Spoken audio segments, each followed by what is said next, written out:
As a small biz pro, I saw we roll, using procurement, program, and control. As a small biz pro, I saw we grow, using procurement, program, and control. I'm a businessman, yes, I'm an entrepreneur. Oh yeah, I'm a businessman, yes, I'm an entrepreneur. Oh yeah, I'm a businessman, yes, I'm an entrepreneur. I'm a businessman, yes, I'm an entrepreneur. Oh yeah. Crystal Mitchell, do you have my business plan? This is just the business side. And good afternoon and welcome to the Business Zone. It is Friday, August 24th, and I am here with my bestie, my special co-host, Miss Dawn Strozier. Thank you, Dawn, for sitting in. Mr. Gilbert is not here, Gilbert Buchanan. His mom passed away yesterday, I believe. Wow. And so he is on his way home. Wow. To New York, and our prayers are with you. Yes, our Gilbert. prayers are with him. So Don is hanging in here for you. You can count on me. I'm always here. Don to the rescue. You're Don to the rescue. So that's what Gilbert is. So hopefully he'll be back next week. If not, we'll hold up the fort until he gets. I'll hold it down for you, Gilbert. Don't worry.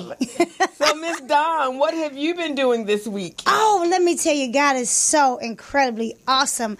I've been building my business, doing my thing. I had the pleasure of speaking at a church in Compton. We talked about honoring God honoring God with your body. Okay. Eating with wisdom was the topic. So I had the pleasure of speaking to those young ladies, picked up some clients, and just doing your Don thing. Doing my Don thing. Like doing your Don thing. See, you understand me, Crystal. I do. I truly do. You get me. I get you completely. I got back to the studio to the Don workout this week. Yes.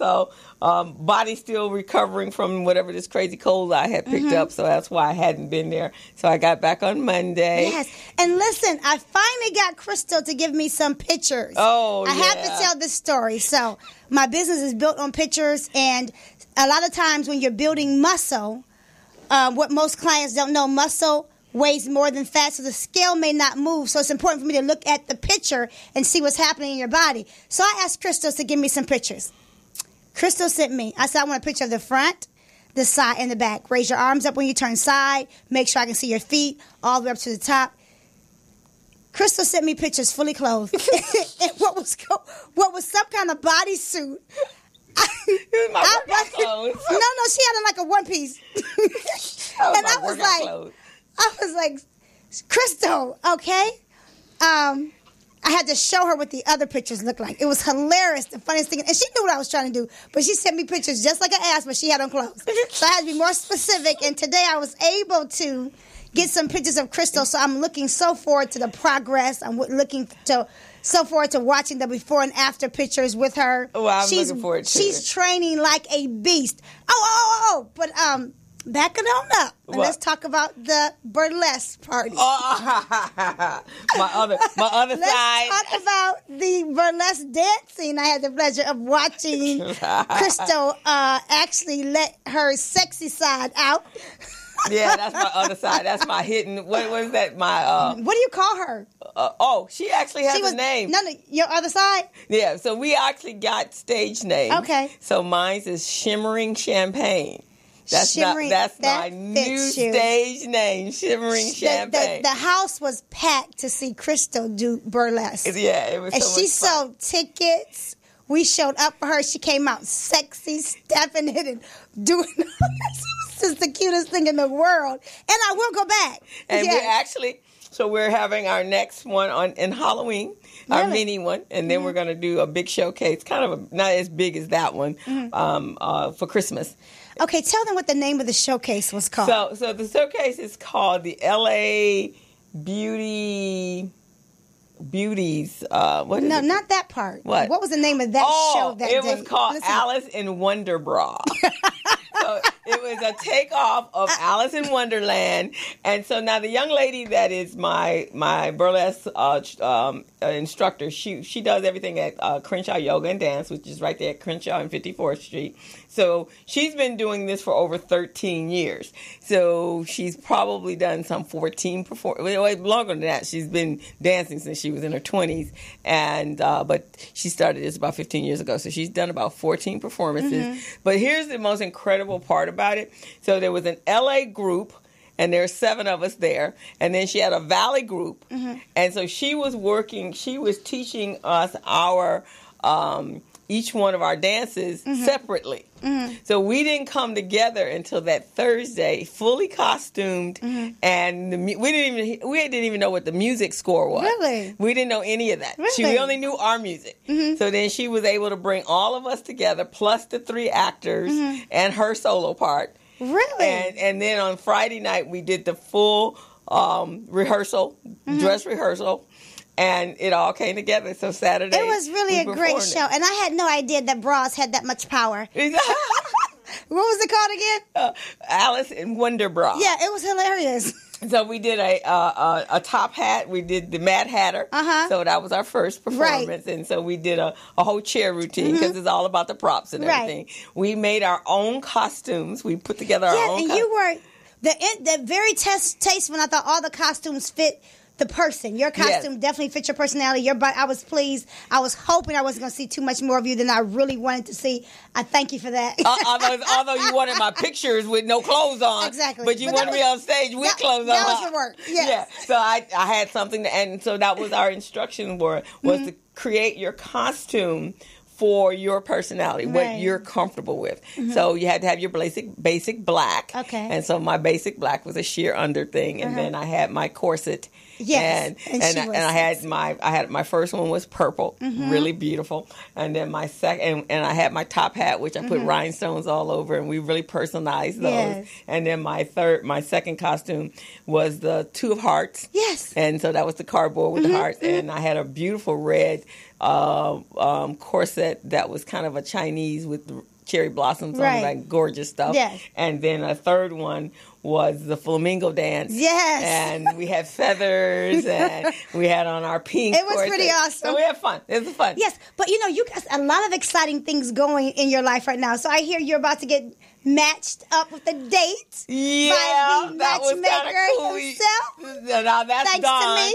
to me. So I was on West Hall's show at Friends. Yes. And so I'm being matched up by a matchmaker. Yes. So that's going to be pretty interesting. I'm going to actually find him for you. I can't find one for myself, but I'm going to find one for you. Usually it's easier to find someone for someone else. You like him tall? Yes, I do. Dark? Yes. Handsome? Well, it doesn't matter their skin color. It was handsome, yes. We getting too old to be picky, so right now, just a man, period. I can care less. Just send a man. Can he be walking? Yeah, I don't care. He got to be walking. Yeah, he got to be. We can push him at this way. Push him in the chair. No, he got to be walking, girl. I got to have him walking. You want yours walking? I want mine walking. Thank you very much. I have one criteria. He needs to be able to walk, and he needs to be able to speak. Okay. I don't even say nothing. So, we got that going on. I also am getting ready to take my courses, my training, my coaching online. Oh, awesome. So I'm teaching myself how. I've actually invested in that. So everything that I teach in person, I'm going to start doing it online. I am so excited for you, Crystal. There's huge amounts of money to be made online. You and me both. Yes. I'm going to be doing some affiliate marketing. Okay. So I'm going to start making some real money. Well, I'm going to hold you to all of that. We're having our vision board mastery party coming up again. Okay. You're going to have to come. I'm holding you to all that stuff. Okay, that's what we're doing. So I'm getting ready to start another business with someone, and we're going to do some. No, hold on. What? You're supposed to be doing something with me. How you going to be doing all this stuff? Oh, girl, you forgot about what you and I are doing? We got talented. a book to write. No, I am talented. I can do many things. So we just tell me when we're going to need to do it. And wait a minute, are we going to make some money? Of course. Okay, well then, we can make it happen. Call me Dawn, make money Stroger. Okay. Who's this other person you trying to get in on my time with you? Well, we're going to do digital marketing. So again, who? His name is Armin Santos. Is he handsome? He's married. Oh. So, it doesn't Is he matter. happy? No, Yeah, I don't know that, but he's married. Okay, so when they say they're married, I don't even hear anything else after that. It's like, oh, okay, well, whatever. So we got some stuff that we're going to... We still got the book to write. What's the name of the book again? Oh, we're going to... Which book? The book. You forgot? My book is What the Hell Were You Thinking? Yes, the book, What the Hell? Yeah, we really got to write that now because this world has gone crazy. Crazy. It's been a wild, exciting week with the man resides in the White House and his whole entire administration going to jail. I can't wait to see that happen. Goodness. I hope they put him in a cell with Bubba. Wow. I know. But here's my thing. We're all spiritual and Christians. When did lying become the topic of the day? And it's okay to do that. I mean, when I was a child, we got our mouths washed out with soap. Absolutely. If we told wasn't even a lie, we might have called it a falsehood. But we in a whole nother kind of thing right now, and that's kind of scary. Which is why it's very important that we teach our children and we keep our children on the right path. And we keep having shows like this and your show and Wes's show so that, at least for our people, we on point.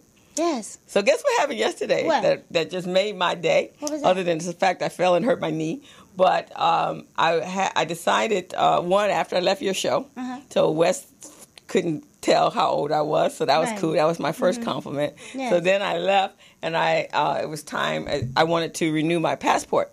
So because I had time and I had no appointments yesterday, I was like, okay, I'll just stop and get some pictures done, and I'll go in and I'll make this passport thing happen today because that was on my wish list, my bucket list this week. So I go into the post office, take my picture, get the passport, everything. So when I get up to pay for it, the girl says, this is a lie, right? So she was looking at the year I was born. And she goes, did you make it? You need to fix this? And I was like, no, that's how old I am. That's it. 60 years, 60, right? 61. And so she's like, oh, no, you're lying. I need to see some other proof. Right. That she goes, you got your birth certificate right there? So wow. Right. So I had those two That was compliments. an incredible feeling, huh? Yeah. That means you can date younger. I guess I can. Yes. That way. I know he walks in. How young would you go? I'll go to 50. 50? Yeah. Oh. I could do 45, but they might be wanting children and stuff. That ain't happening. Ain't happening, Crystal? That ain't happening. So if they already got their children and all that, then they okay with the 60-year-old woman? 55? Yeah. I've always dated so about that's 10 like years. what? 14? How much younger is that? 55? Yeah. How many years younger is that? That's about 12, 14. Oh, great. I can go 14 years younger. Yes! Yes, I can go younger. I don't have a problem. No shame in my game. 12? Because I look 26. 12 years old. No, legal, girl. Legal. My girlfriend, one of my girlfriends, her son, she gonna kill me about her son. He's so cute. Yeah, I know who that is. He's about 12. What? So cute. Yeah, they gotta be legal. Legal? Legal. You take it? Oh, okay. All right. Yeah, it gotta be legal. I don't want to go to jail. No, you don't want to go to jail. That's why I'm not a school teacher. And that's funny you say that because there's something posted on Facebook. A teacher got fired because she had a pole in her house and she did a video and posted it on Instagram. So you can't even pole dance in your own house. You can't pole if you put, but you can pole dance in your house. Just don't make a video, and put it on Instagram. Right. That's what you don't do. That's what you. I mean, she had the body for it, but they suspended her. Wow, young girl. And so.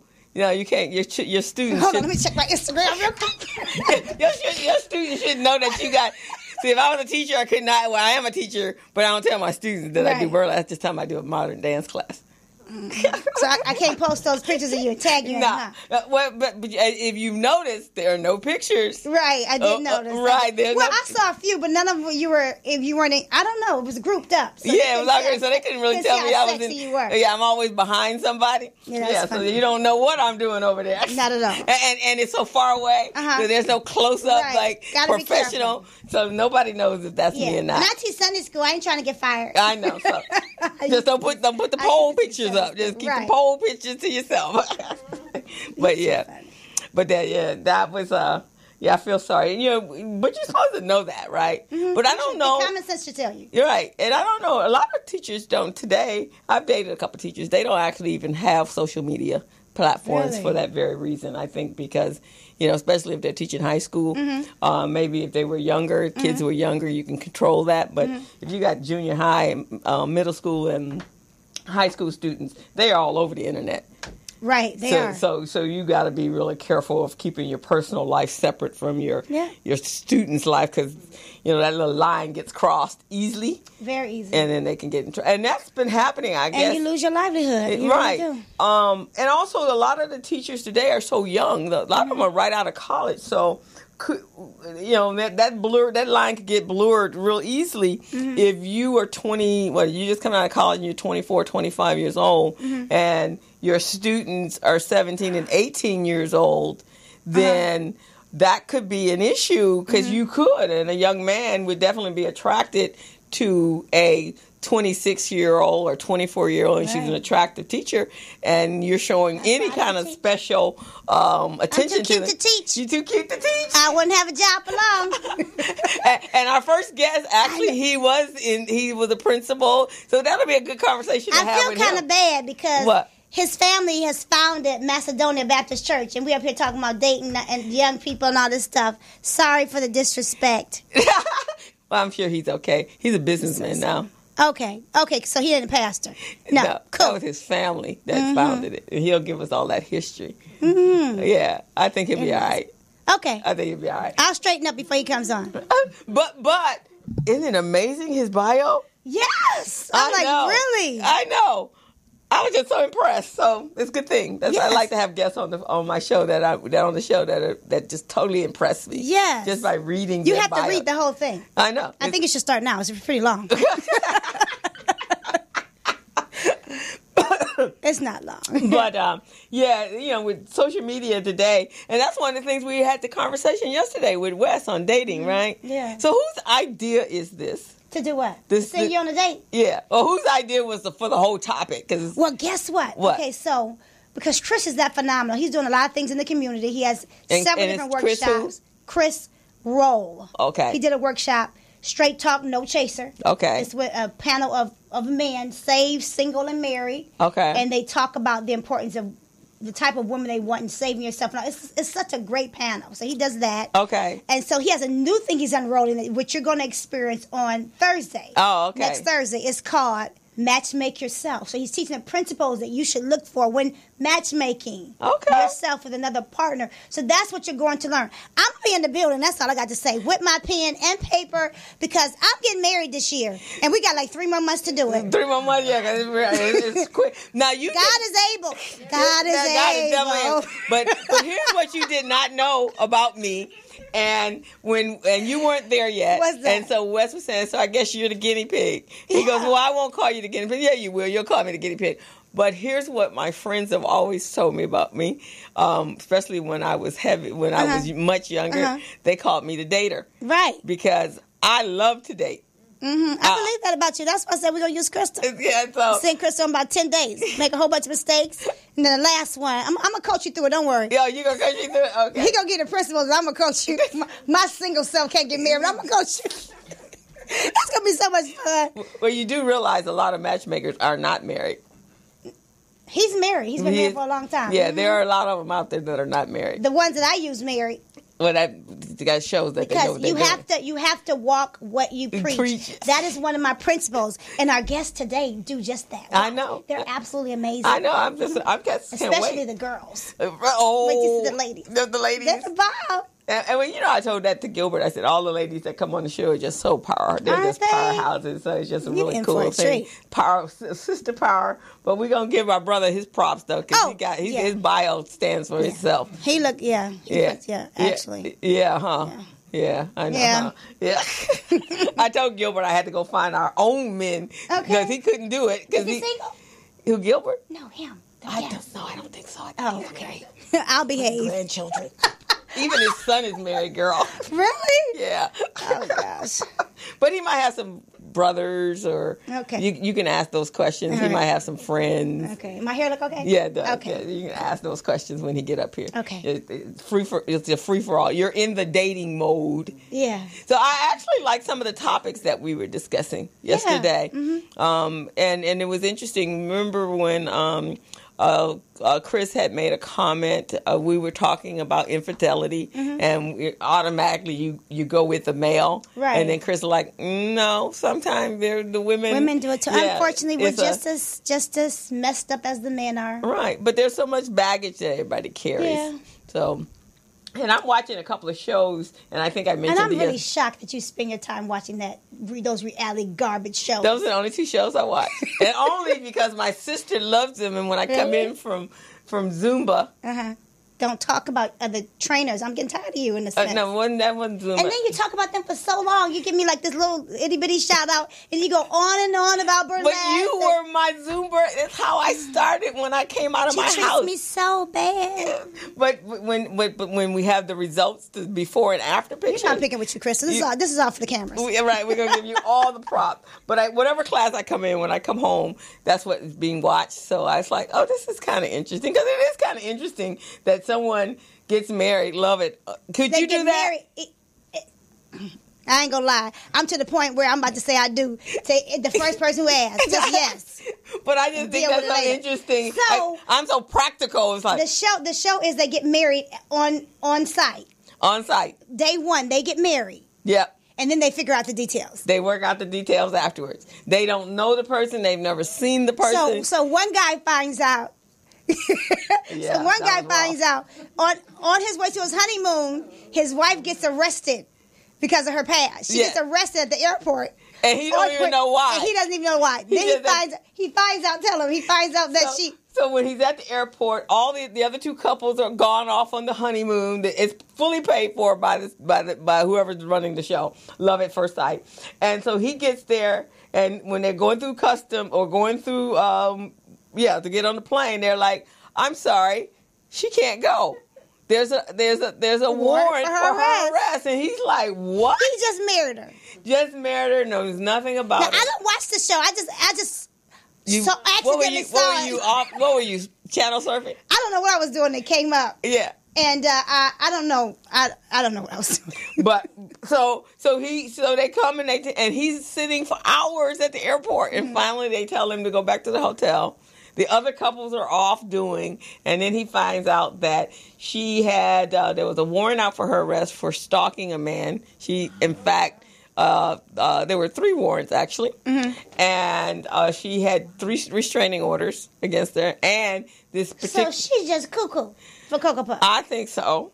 Stalking, and then she also used his credit card to buy him a gift. I'm so sorry. And that's what happened. So that was, what do they call that? So has the show come back on? What days does it come on? It comes on Tuesday nights. Oh. I think it comes on at 9 o'clock or something. So here's where they are now. So that's a breach in trust, right? Uh-huh. So, and when he asked her, so when she came home, they brought her, she came back, and she says she didn't know, and this wasn't her. If somebody had stolen her identity, and it wasn't her. But in that, he says, well, do you know him? And she goes, well, yeah, because it's a small town. Now, the small town happens to be Dallas. Now, Dallas, Texas is not a small town. Hilarious. And so he is so wanting this to work, and they're both Christians, and so he's going with the fact that, they both love the Lord and so forth. So he just kind of puts that back in his little archive back there. Right. But, anytime somebody breaches your distrust, then that little thing always comes running back out front, right? So he's still not comfortable with it, because every now and then something will come up, he'll go, I don't trust you. Right. And then she cries, and then whatever. So they had a major one last week because of the fact that one of his boys saw her on one of the dating services. Wow. What was the other show about? There's another show that you watched. So the other show is called 7 Year Switch. Now, I don't watch these shows. I accidentally saw that one too.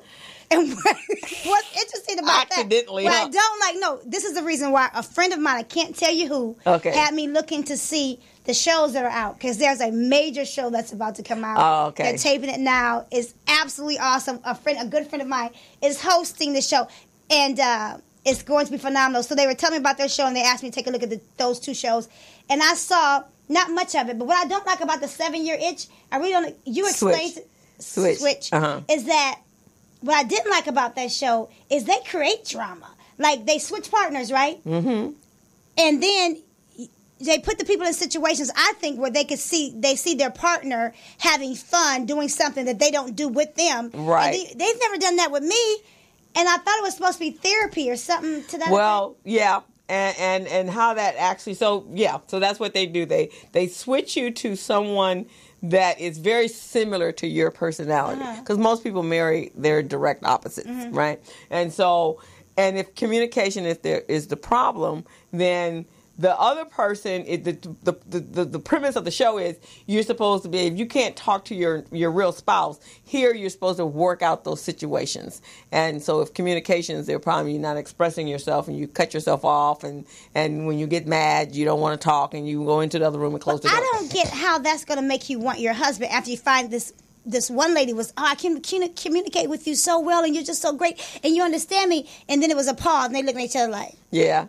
And I was like, that's not good. No. And so why are you going to want to go back to your husband after you found Mr. Wonderful? Or she's so great. And then you're like, why does she treat you like, it's just a mess. And it brings out all insecurities. Yeah. Because how is that supposed to help you? So supposedly. They just need Jesus. They just need Jesus. And so it's kind of interesting. There's a couple that I don't think is going to make it. Really? Yeah. I think because their partners are so different than themselves, and then in one of them there was infidelity and they just can't seem to get past it, right? Which can happen.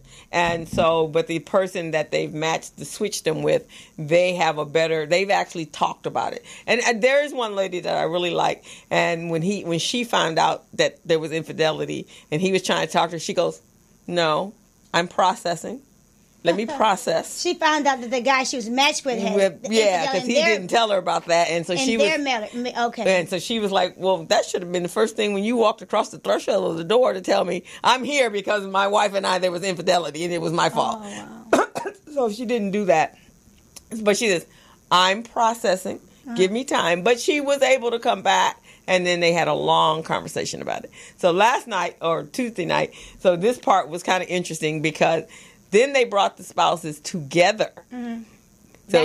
So like your husband and the other girl. So now you are with the. So I'm gonna walk in the room with my husband and his new not lady. with them together, just the woman that is actually been switched with your husband. So you kind of know how that goes, right? So what happened? You get in the room with her? So yeah. So say I'm the other girl. You was with my husband last night, and I sit in the room with you. Yeah. Right. Exactly. You already know how that's gonna go, right? Are you serious? Yeah, I'm serious. Okay. I'm over it. Okay. So. Yeah, so that's our 7-year switch. It's actually kind of interesting. I don't like that. How come we can why don't they have a show about dating the right way? Well, I guess that's boring. Well, actually, that's supposed to be Bachelor and Bachelorette, which never, the show that comes on Monday night, which I haven't watched that because they say they get married and then they never get married. Oh, that's that Monday night show. I haven't watched that one. Yeah, that one's pretty wild. I've only checked these two out because of my friend. Okay, their show is going to be. I like their show. Okay, I can't think of the name of it, but it's a really, really great show. Well, these two are actually not as. These two are not as bad as there's one also called.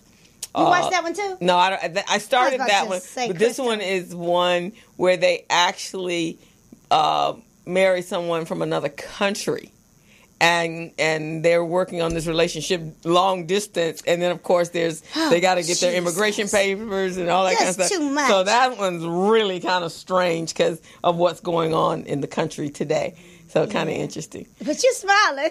Yeah, well, I mean, reality show. What can you say? I don't know, Crystal. I don't watch that stuff. Right, just only on assignment. Right? Only on assignment. Okay. Well, we're at the bottom of our hour, and the first hour, and we're going to bring on our guest, and we're going to have a fantastic show. Yes. And we're going to talk about all the stuff that we're talking about now and then some. Yes. So we're going to take a quick break and bring our guests up, and so we'll see you in a short moment. You are tuned in to the Business Zone with Crystal, Gilbert, and Don.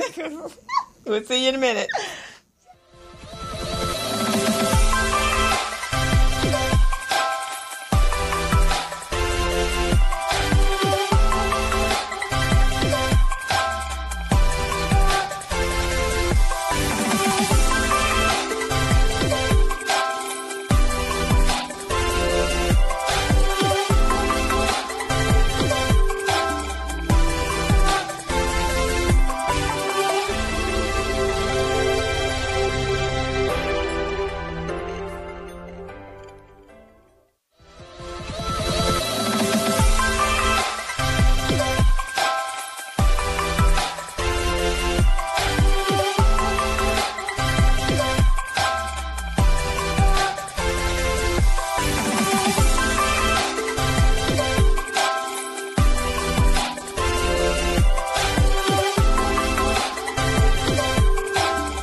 Excellent.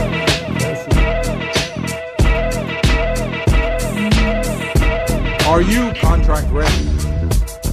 Are you bank loan ready? So I want to know how business ready you guys are. Part of what we want to do is to match you up with contract providers in Vegas, the casinos. We put together this training for the contractors in Las Vegas to assist them in becoming business ready. You know, when you first start a small business, the thing you're the shortest on is resources. So the association is actually providing the training free.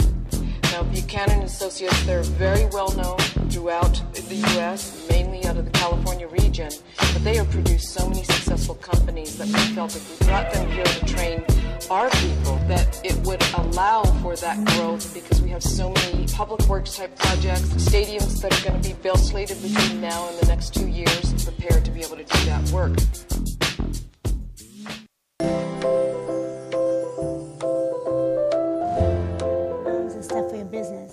And you are back tuned into the Business Zone with Crystal, Gilbert, and Dawn. And we are here.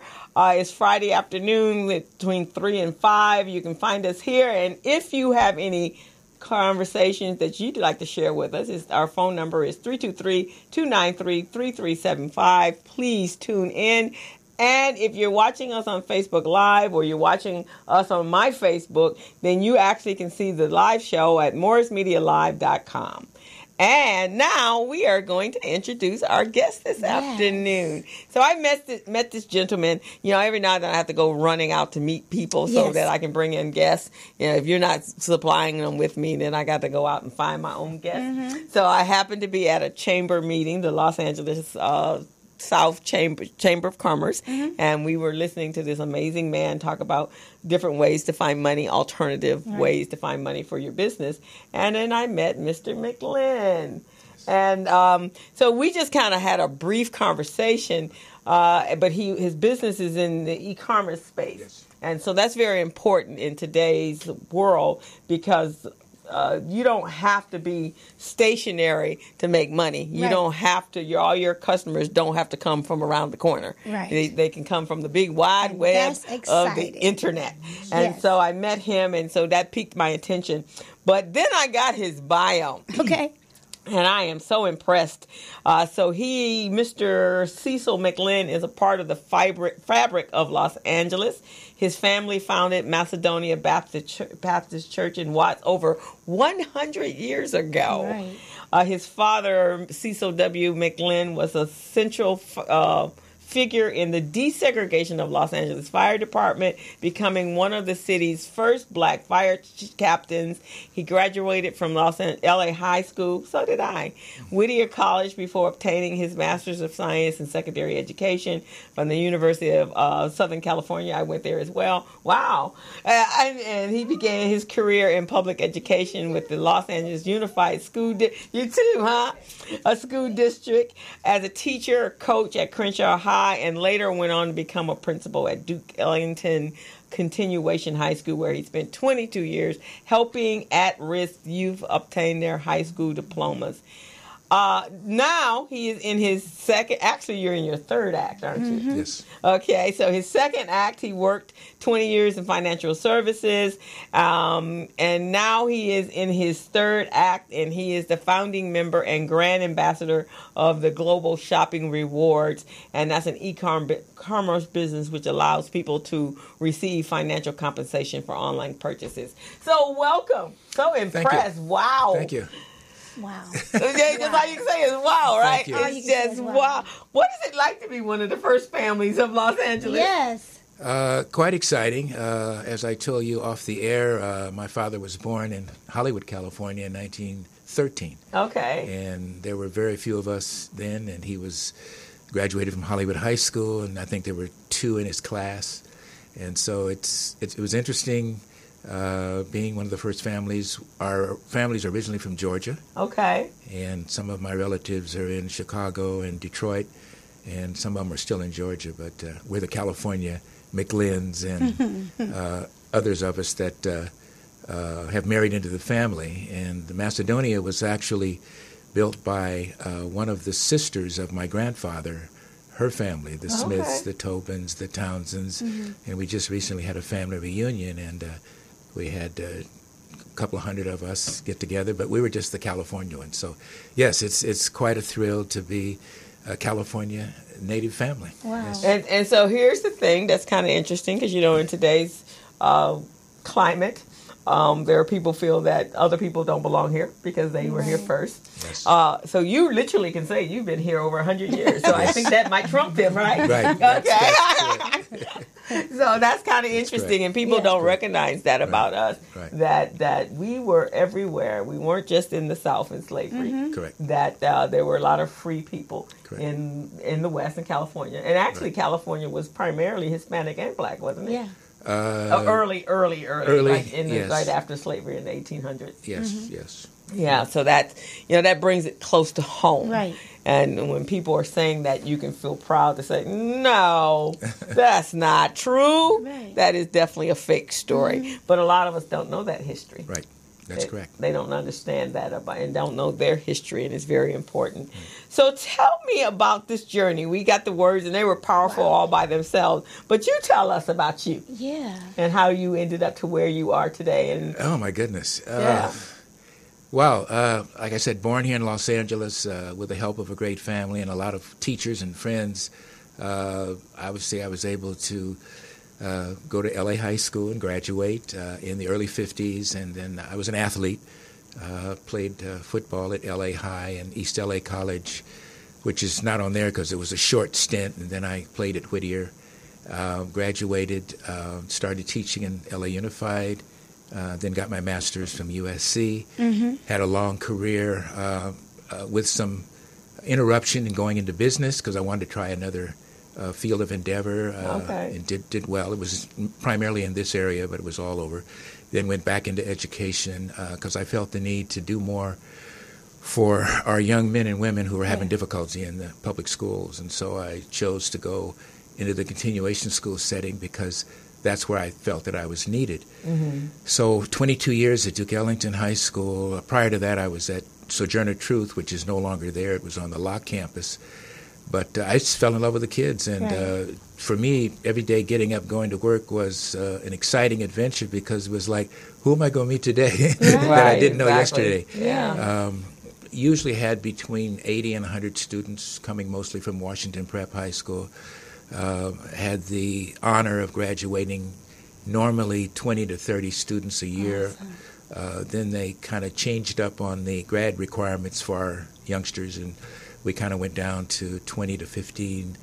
I think last year, before I retired from LAUSD in 2017, we graduated 19 kids. So that's kind of a miracle in the respect that they were not given an opportunity, or they put it this way, they didn't take advantage of an opportunity in the regular high school, and so they had to finish in an option school. But we graduated them, and we were one of the few organizations in the entire United States that would put all of our schools together, and we would graduate recently at East LA College, and we would have 1,000 kids graduating from all over the city that would not have graduated had they not gone to an option school. Yes. Wow, that's pretty phenomenal. Yes.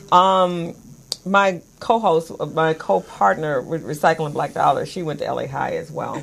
So you guys were there when it was the old school, room to 22 school, right? I was very sad when the earthquake hit and just basically demolished that old school. And I'm in the area around Olympic quite a bit, but I for years I haven't recognized it as the campus that I went to school at. But and I came in 74. And I went to high school there. So I graduated in 75. So it was our bungalows at that time. They were in the process of building this new school. Yes. And so that was there. But she was there when it was the room to 22 school. Yes. That was whatever. So you must know George McClinton. Was it McKenna? Yes, George McKenna. Yes. Okay. Know him well. Okay. I remember when George first came out here from Louisiana, we were at a party together. That's where I met him in Carson, California, in the early days when they were just beginning to sell homes in Carson to our folks. And we've been friends for years. And I was so happy to see him elected to the Board of Education. And he's a good friend. Oh, that's fantastic. Yes. So before you got here, Don, he had mentioned to me that he was one of the first families in this area to buy over in Presidio, and he had a hard time doing that. On Presidio? Uh-huh. That's what Alicia lives. Yeah, on so Presidio. and I know I have some friends that they actually had to use white attorneys to buy property. Because there was, isn't there a codicil at one point where you could not buy property if you were black? Yeah. Yeah. So you had to kind of go around that. In this area. I'm not going to say you area. couldn't buy it, but in this area. And I had to go through, I had to pay a double down payment and go through 2 brokers in order to buy my home. This is in 1964. 1964. Yes. Isn't that amazing? Mm-hmm. Yeah, because that's not really a long time ago Yeah. when you really stop to think about that. They wouldn't let us buy it, then it becomes primarily all black, and now they're trying to push us back out again, and making it so that there's no property that you can buy, which is really the way you create your access access wealth. So that's some of the things that's going on now. So because I've dated a couple of teachers, and so we're back on dating. Online was not one of their areas of comfortability. So how did you get to e-commerce? Well, I was getting ready to retire in June of last year. Okay. And my financial advisor had helped me to invest wisely, as well as make sure that I would be okay when I retired. I didn't realize how okay I'd be. So, I would say 3 months before I retired, he said, "I've got you all set to go, but you have a problem." And I said, "What do you mean I have a problem?" He says, "You're going to be making as much money now, or a little bit more than you currently are right now. So you're going to need some tax relief." And I said, what do you suggest? He said, "I have a business called GSR, Global Shopping Rewards Network, turnkey business. All you got to do, if you want to get into it, is you put up $499, period.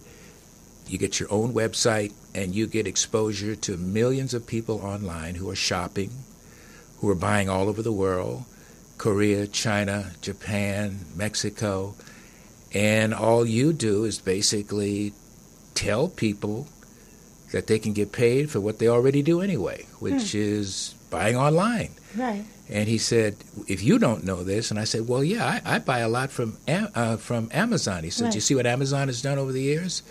And I said, "Yeah." He said, "Remember Jeff Bezos started? He was on Wall Street. Yeah. Then he went back to Seattle, and he said, I'd like to see if people want to buy used books. The rest is history." Right. Amazon has eaten up everything. Oh yeah, they're just. And so I said, "I'm in. I need tax relief." And he said, "You can write off almost everything, as a business person, but you're telling people to do what they already do. You're not selling them anything, and that's the beauty of it. And if they get paid for doing this, what's wrong with that?" And what you do is you tell other people, and you're going to get 2 kinds of people. You're going to get people who say, "All I want to do is get paid for shopping." You're going to get other people who say, "Can I build a business out of this?" Right. I'm ready. I have my credit card. Is it going to cost me $3,000, $4,000? And then I tell them, "How about $499 initially?" And they say, "What's the catch?" And there is no catch. Right. And so I got in September of last year.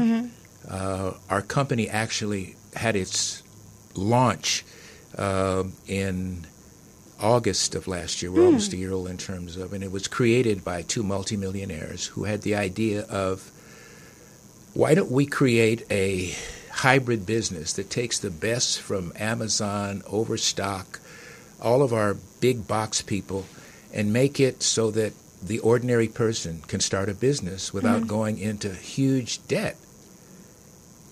And that impressed me, and I went to some of the meetings that they have for our ambassadors, and I'm looking at these guys like, they didn't have to do this, but they did it because they had the connections out there in the internet world and in the e-commerce world, and they created this business that we call Global Shopping Rewards. And global meaning literally global.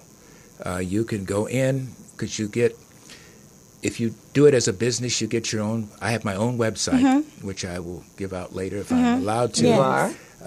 And other people have access. We also help. One of the things that our founders, the 2 men that really founded it, said, what about nonprofits who always have difficulty raising money? Right.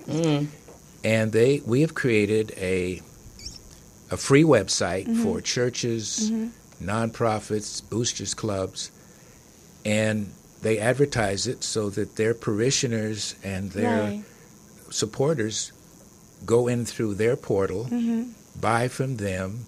They get referral fees, which are cash fees that they begin to build their pot, and their not customers, their parishioners and their supporters get paid for shopping. It's like a win-win situation. And if they're interested in building a business, they can do that as well. Yes. And you saying building a business, you mean building a team? Because it's similar to network marketing, which is probably one of the biggest. That's what it is. Exactly. Yes. Exactly. The difference that I found, because at one time, even though I was in the financial services business, I tried the Amway thing. My garage ended up full of product, and here is an online business, turnkey, meaning you don't have any inventory because the inventory is online. Right. I mean, it's out there. Yes. And the other thing we specialize in doing is we help small businesses get on a portal where they have worldwide exposure. Right. And when you go in, when you go up on our website, you see something called Incentivize. The word itself is interesting. We want you to have an incentive to support small businesses, no matter who they are, where they are. So it's from A to Z, and you can almost get everything. And we keep adding businesses. And one of the things I like to do is, that's why I've joined the Chamber for networking and exposure, so I can tell a small business person, all right, you've got, I've heard this afternoon, beauty products. Right. I certainly believe in trading with our own people. When I can find a black businessman, you got the business. But here's a case where we have them fill out an application, and it goes to our corporate headquarters. They look at the business, say, yeah, okay, fine. There you are. We open up a portal, and your business is up there. And now people are looking at you from all over the world. And I think that's a great opportunity for individuals that are looking for a second act, but not necessarily whatever business they were or whatever their careers were not into direct selling or have the skill set to start a business.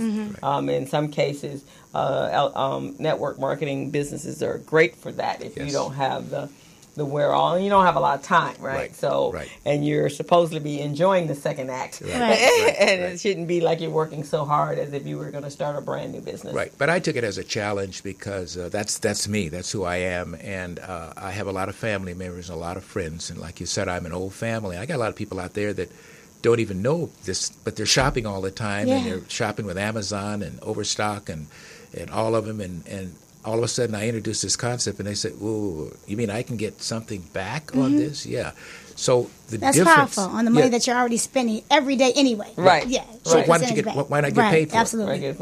Absolutely. So let me ask this question, being that you're an educator. Yes. Because I don't know if our schools are preparing our kids for today's world.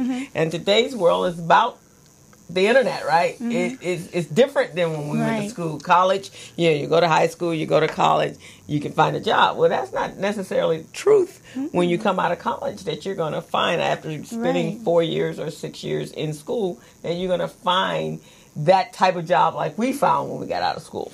Absolutely. I mean, I started my career in the early 60s when we still had shops. We still had homemaking. We still had typing, those kinds of classes. But over the years, we spooked, and we said, we're going to pull all that out, and all of our kids are going to UCLA and USC and Notre Dame. No, they're not.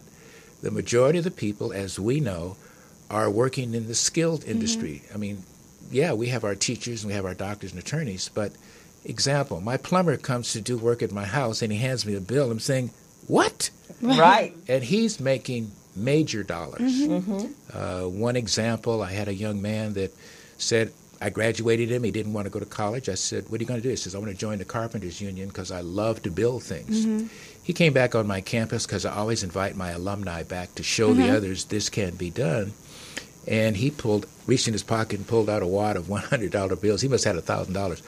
And he told all my 18-year-olds, he said, look, if you get your high school diploma, I can put you in the Carpenters Union, and you can make a ton of money. And I prefer to call them right here in working on the expo line, I don't call them laborers. I call them craftsmen, for God's sake. That's what they are. Give these people their due.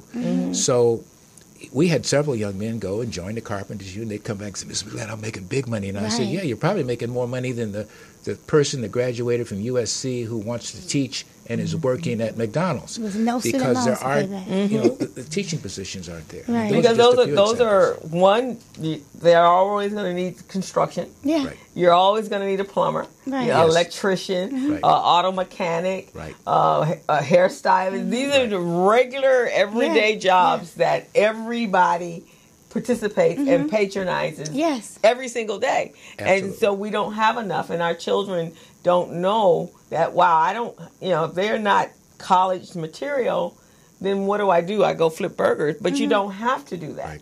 You could actually be trained in a skill and a craft, and you use that craft and be able to make money to take care of your families. Absolutely. And you just mentioned you can't outsource these jobs. You can't send them to China. Nope. You can't. You can't send them in Mexico. You can't do that. No, that's powerful. Exactly. They are people. That's what I love about Warren Buffett. His businesses are all about things that you need: toilet paper, paper plates, the train, the transportation, and that's what he invests his money in, because those are the things you cannot outsource. Yes. They will always be here no matter what. And I think that. And before I left today, I was telling my nephews, because I told you I'm getting ready to get into the online platform of training and teaching. So my youngest nephew is in school right now. And he's getting ready so he can transfer, but he didn't quite understand that process. My oldest nephew just graduated with his master's, and we were just talking. He came out of school with about $80,000 in debt, which is really kind of low considering that most of them come out with $250,000, which could take their whole entire life. Yeah, and you have to pay these things back. You have to pay these things back. So I was telling my the oldest one, I said, you know what? You can teach you can help your brother find how he can get internships and scholarships and so forth. So when he goes on in the field that he's choosing, he too won't be heavily in debt. Right. Right. And I said, but here's what you can do. You can create an online course, and look how many young people starting from 9th grade, their parents will pay for a small $49 class, how do we need to prepare? Yeah. I said, then you get to the 10th and 11th graders, they're going to pay a little bit more because it's right around the corner. Then the graduate person, they'll really pay you more. Krista. So I said, so tonight we're having class. Yes. And then the youngest one, he really is more the entrepreneur like I am, and his mom and so forth. So I said, so for you, he blew us away this Christmas because he's usually in his room. We don't know what he's doing there. My sister's always saying, just don't be talking to terrorists, whatever you're doing online, because he's always online. So all of a sudden, the boxes start coming from Amazon. So I said, what is all of this stuff? He goes, I'm going to build my own gaming computer. And we're like, who taught you how to do that? Right. And so he's been in there listening to podcasts and looking on YouTube. So in 2 days at Christmas, he built his own computer. It's absolutely gorgeous. Yes. So I said, so you're going to start teaching a class on how to build your own gaming computer. Yes. And because most of your product, most of the stuff you use came from Amazon. There's affiliate marketing partners. Yes. We're going to sign you up. And in your course, you're going to tell them, and go here and get that with your own link, and then you're going to have money coming back. Right. And then my sister's in the real estate business, and she works for the property tax assessor's office. I said, you have valuable information. All of us are going to be in university because we're going to create our own courses, and we're going to start making money online. That's what we're doing. Absolutely. My girlfriend, TJ, her son just opened a store online, and he was buying clothes from one place for $35, reselling for $60. She was trying to figure out where his money was coming from. He finally showed her what he was doing. And he was repackaging stuff and sending it back out. He was buying clothes at a discounted rate here and selling it at regular price over here. And he's making about $2,000 extra dollars a month. And he's working another job. Right. So he's like, this is paying off this is paying my rent, this is paying my car notes, this is doing this, this is doing that. And just at the computer. They're already sitting at the computer. And my nephew actually, that one of them used focus groups as his part-time job when he was in high school. This one, my youngest one, he actually would buy he would buy like Jordans and so forth, and then he'd sell them online to people who couldn't get them. Right. So he doubled the price on them, and he was also cleaning up his old, because he only wore them once or twice. He'd clean them up, make them sparkly, and sell them on eBay. Right. So he already got it going. I said, so we're going to create a cottage business right here at the house. Absolutely. And that's what we need to be teaching our children. Absolutely. I agree 100%. And listening to this, I'm so thrilled that you are going to do this, and your nephew, and a lot of kids are doing this. A lot of kids they're so sophisticated with these instruments. I mean, the definition of e-commerce is E for electronic. Right. Yeah. And commerce is the moving of goods back and forth. Yes. And this is when I joined GSR, I didn't realize that it's a $1 trillion business. People are shopping at 1 trillion plus. And when you look at Alibaba and you look at all these other people, it's like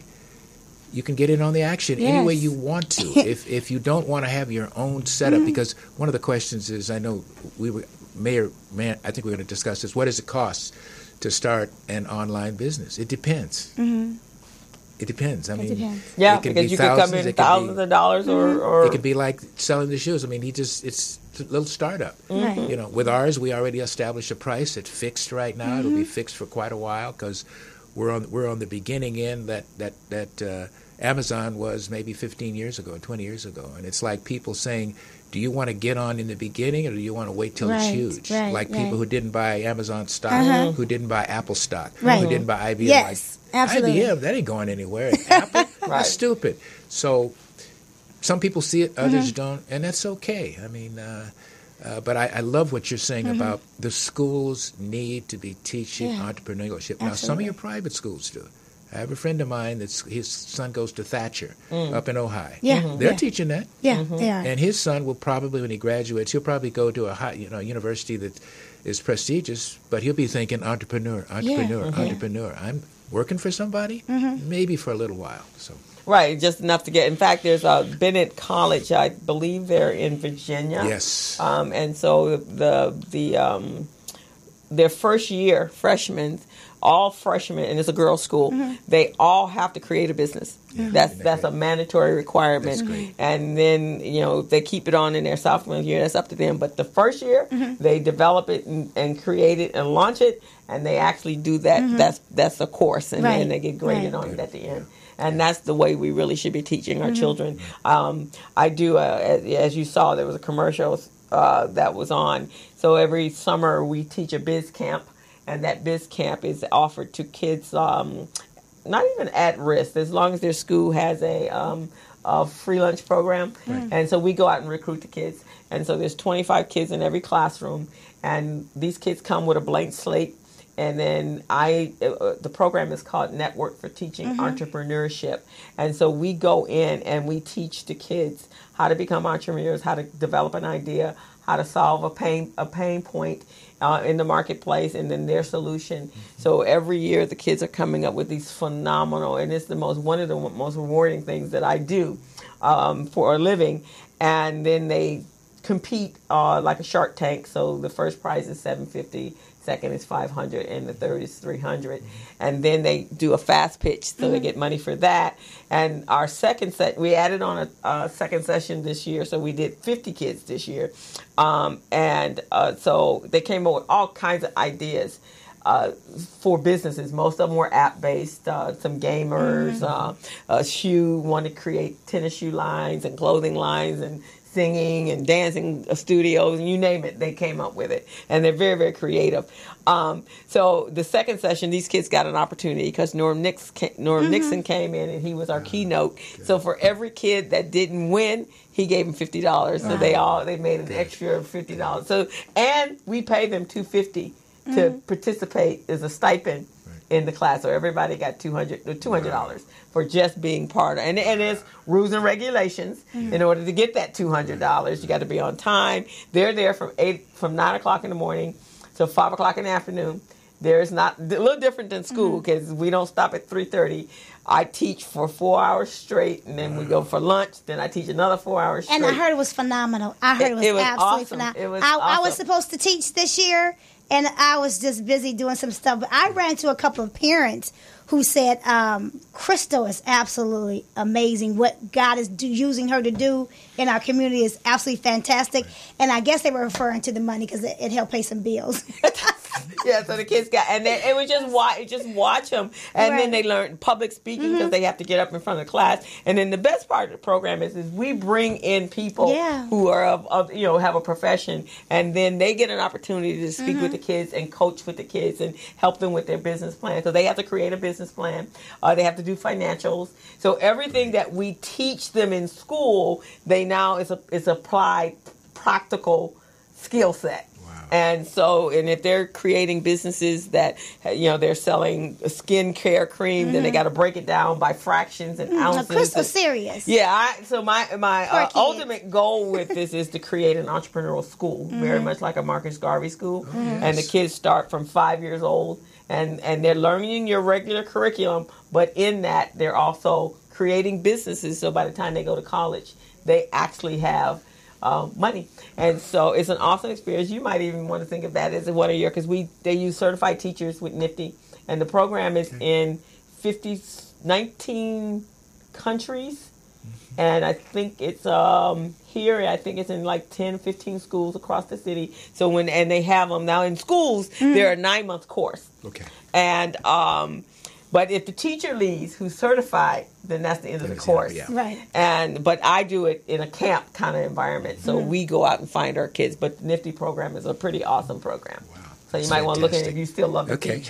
and on that level. But maybe not. You've been in that a long time. But it's an awesome program. And I just think the more entrepreneurial, because just look at all of us. We're entrepreneurial, right? You've created a fitness business. And let me say, I'm in the process of building my online business. And just to build my website to deliver my products is costing me about $4,000 or $5,000. So to have a turnkey and they give you a website, I did ACN before, similar to what you're doing right now, except my product was telecommunications. Very rewarding. I love absolutely doing it. The personal development I gained, the training was amazing. So I'm excited for you and your third act. Third act. Yes. On his third act. Yeah. So how do we find out? How do we and first of all, how much are you insensitized? How much do you get for shopping on your platform? Oh, it'll depend. It depends on the product. The different levels. So the profit margins on our affiliates, which our affiliates can be Best Buy, Walmart. And when you go up on our website, you see all of these. And you can click on them. But because we're a private company, invitation only, people that I'm hopefully talking to this afternoon go in through my website, and then it opens up for them to either be we call them VIP shoppers, which I thought was a very creative name and very important to us. Yeah, you're very right. Or you go in and then your next step is, because there's a click down at the bottom that you want to change from just being a shopper and you want to make it a business. Right. And so we have you go up there, we have all kinds of things going on. We don't have, I haven't seen, because I've kind of gone through the whole thing, I haven't seen fitness, but it's something we need. I've seen like dog food, I've seen, you name it, everything. We had a big meeting up, by the way, our headquarters is local in California. Really? It's in Ventura, California. And our two founders have realized that this thing is going to explode. They went over to Korea to introduce the company. And the next thing, they had 5,000 representatives join our company from Korea. Wow. And so we're going into Africa, I think, in 2019. And fantastic. I really want to be a part of doing that in terms of, because there's, we all know that people think of Mother Africa as something uncivil. Some people still think of that, but they really don't know. So many minerals and resources, natural resources. But it's I can tell them how to. So that's how they reach you, and if they're interested, what do they need to do? Yeah, well, what they can do is they can go up and they do. Most of the time, it'll be HTTP : // It'll be Cecil CECIL .mygsr.net, and the website will it'll open up for them. And then what we do, we have up in the right-hand corner, it'll say, member, if you want to, join, it's free. Because a lot of people look at it like, what is it going to cost me to get in here? Right. It's a free website. Right. So if you click on that, you can become a member immediately. They ask you a few questions because they want to pay you as soon as you start shopping. Right. So they're going to ask you some financial questions like where's your bank? Do you want to do it by credit card or PayPal? And then as soon as you shop, boom, 5 to 7 days, unless it's an item you buy with a return policy. That's one of the issues we have. Like if you can, and some people make a living out of returning stuff, right? Absolutely. So there'll be some minor delays on that, but other than that, it's credited immediately, and you look at your statement at the end of the month, and you say, "Oh, okay, I got $20, $30, $50." And how long have you been doing it now? Well, our company actually launched in August of last year, and they had come from another company, and so we're the company itself is not quite a year old. And yourself as a rep. Oh, myself as a rep. I got in. They launched in August. I came in September. Okay. So I've been there about the whole time, and what got me in terms of the sincerity and the interest is that I'm looking at these two multimillionaires to start the company, and I'm saying to myself, they didn't have to do this. No. They had enough to do. But there are people out there, as you've said earlier, who feel they have a mission in life, be it, God telling them this or whatever their belief is, that the good I do has to be helping others. Yeah. And you give to get. And people wonder, well, why are you giving the website away free? I says, because you give to get. Yeah. People go in, they see that it's legit, they shop, they come back. It's a win-win. And it just makes sense because I do it every day anyway. Right, exactly. So you're not changing your lifestyle. Yeah. Right. Yeah. That's fantastic. So what I'll do is I'll put your link up. You'll send it over to me, and then I'll put it up when you'll get a copy of the video as soon as I get it edited. Thank you. I was going to ask you that. Yeah, collective. You would get that, and then you can put it on your Facebook and your webpage and all your social media, and then in the description box. Then I'll go in and get some description about your business, and then I'll put the link there, and then they can know how to reach you. Thank you very much. Because one of the things I wanted to do, too, is make sure the people in our community know that they can get into a business without going into debt. And it's interesting because our community are they love network marketing opportunities. Absolutely. And some of them are not as lucrative, and especially if you're coming in and it's already been in play for a long time. But this is something that looks like it's e-commerce. So yes. The returns look like they could be greater. So that would be a great opportunity. So I'll make sure you get the clip. And a couple other things I'd like to say is that you don't have to have any real business experience to go into this because you're already kind of doing this. Yes. And we have webinars. Our training is webinars. We have some physical things where people get together because people of like mind like to associate with each other. And so we launched our huge headquarters up in Ventura in July. And when I went up and I saw this huge building, and then next door we have maybe 50,000 square feet of warehouse space in order to do drop shipping, in order to store product for many of our small businesses that come online. So all those things are in the works. So it has that drop shipping component because that's big right now. Absolutely, yes it is. You can make big money. Absolutely. So that would be great. In fact, I just did a consult with someone yesterday, 2 days ago, and they've gone into the Kagan water, but that's the machine, which sometimes is a lot harder to sell, and they don't have a lot of wherewithal to really do what they need to do. This would have been a much better business for them if they wanted to be, because they're looking for money to help subsidize, and they're both in retirement mode. So I think sometimes people have to recognize that. It may make sense, but if you don't have that kind of network, if you're not, you're not operating with that demographic, sometimes it's harder to sell that product. Absolutely. But here, you're already shopping. You're already shopping, and if you're a small business and you only have exposure in your local community, and all of a sudden we put you on, and everybody has exposure to your product. And the other thing, one more thing, is we're into cryptocurrency, which a lot of people are saying, Bitcoin, what is that? Well, if you're studying what that is, in the future, I don't know whether I'll live long enough to see it, but I'm sure you will.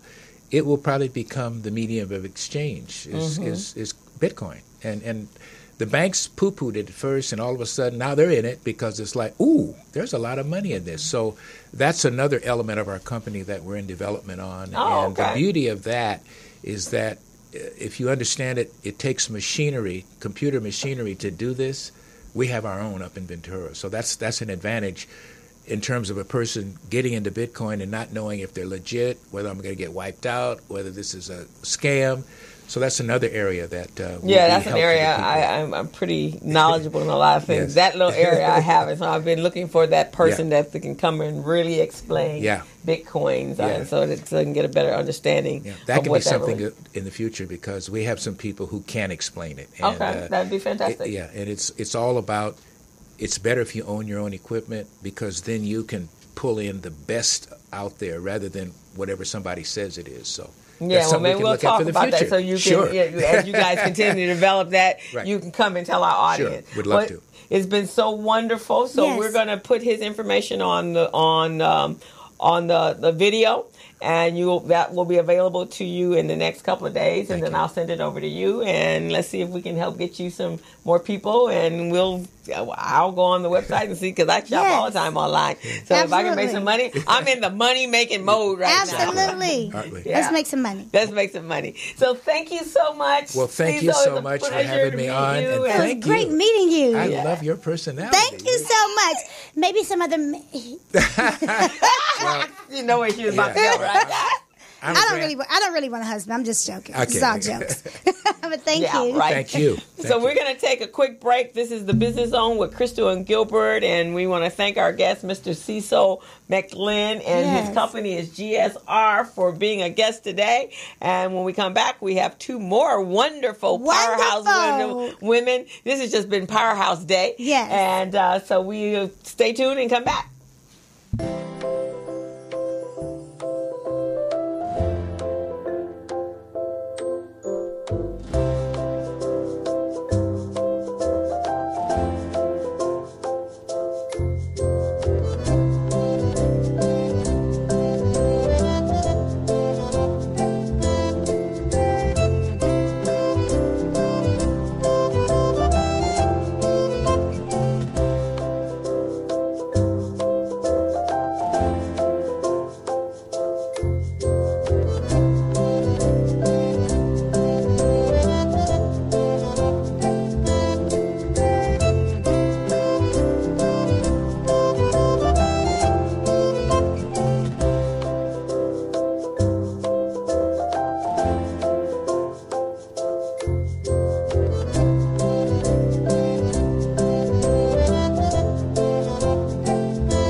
Excellent.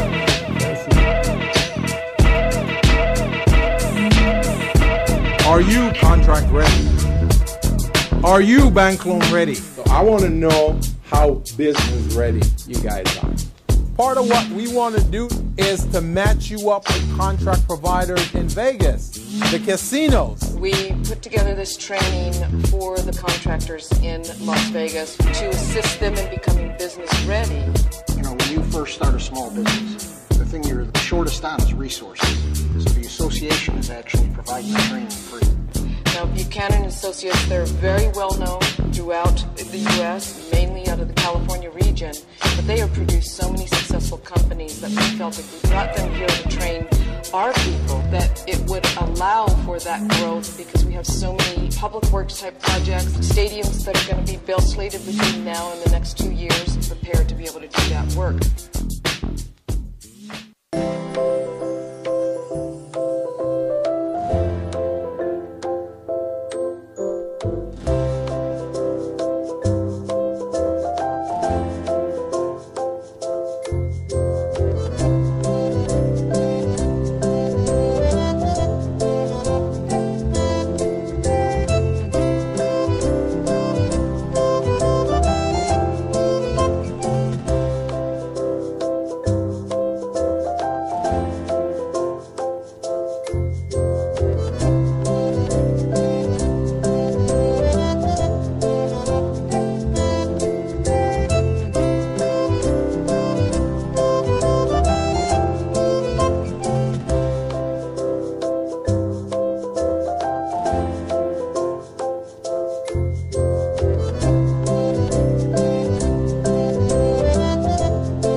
Are you contract ready? Are you bank loan ready? So I want to know how business ready you guys are. Part of what we want to do is to match you up with contract providers in Vegas, the casinos. We put together this training for the contractors in Las Vegas to assist them in becoming business ready. You know, when you first start a small business, the thing you're the shortest on is resources. So the association is actually providing the training free. Now, Buchanan Associates, they're very well known throughout the U.S., mainly out of the California region, but they have produced so many successful companies that we felt if we brought them here to train our people, that it would allow for that growth because we have so many public works type projects, stadiums that are going to be built slated between now and the next 2 years, prepared to be able to do that work.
Are you contract ready? Are you bank loan ready? So I want to know how business ready you guys are. Part of what we want to do is to match you up with contract providers in Vegas, the casinos. We put together this training for the contractors in Las Vegas to assist them in becoming business ready. You know, when you first start a small business, the thing you're the shortest on is resources. So the association is actually providing the training free. Now, Buchanan Associates, they're very well known throughout the U.S., mainly out of the California region, but they have produced so many successful companies that we felt if we brought them here to train our people, that it would allow for that growth because we have so many public works type projects, stadiums that are going to be built slated between now and the next 2 years, prepared to be able to do that work.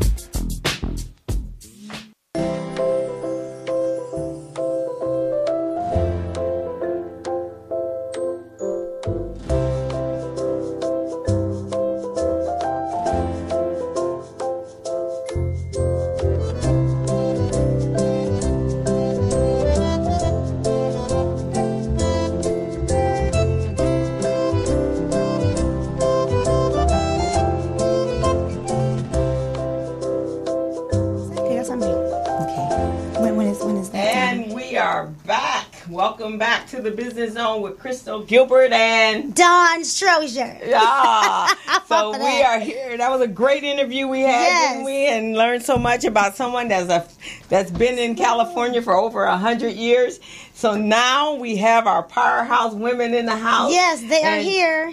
They are here. If you are watching us on our our Facebook platforms, you can actually tune in at morrismedialive.com, and we are live on YouTube, and as well as the Recycling Black Dollars Facebook page, Dawn Strozier's Facebook. Yes, guys, we're on point. We're on point today. And if you have any questions, you want to ask any questions of our guests, you can call us at 323-293-3375. So, Dawn, will you do us the honor to introduce our guests? Well, let me first say I have two of my favorite people here. And I am truly excited about what we're going to talk about today because the two of them are going to come together. You'll hear more about it towards the end of the show. And they are going to do something absolutely phenomenal. My best girlfriend, one of my besties, she's a powerhouse in the hair industry. She worked in corporate America for about 34 years, and then she realized that she had a hidden talent in the beauty industry, and so she switched lanes. She's been doing hair over 17 years. She's one of the reasons why I look so phenomenal when you see me when I'm on point is because she does my hair. She is a celebrity stylist. She's worked in the industry. She has done a whole lot. She's doing a lot in the Hawthorne area. She's doing a lot in the Inglewood area. I like to call her one of the biggest entrepreneurs I know.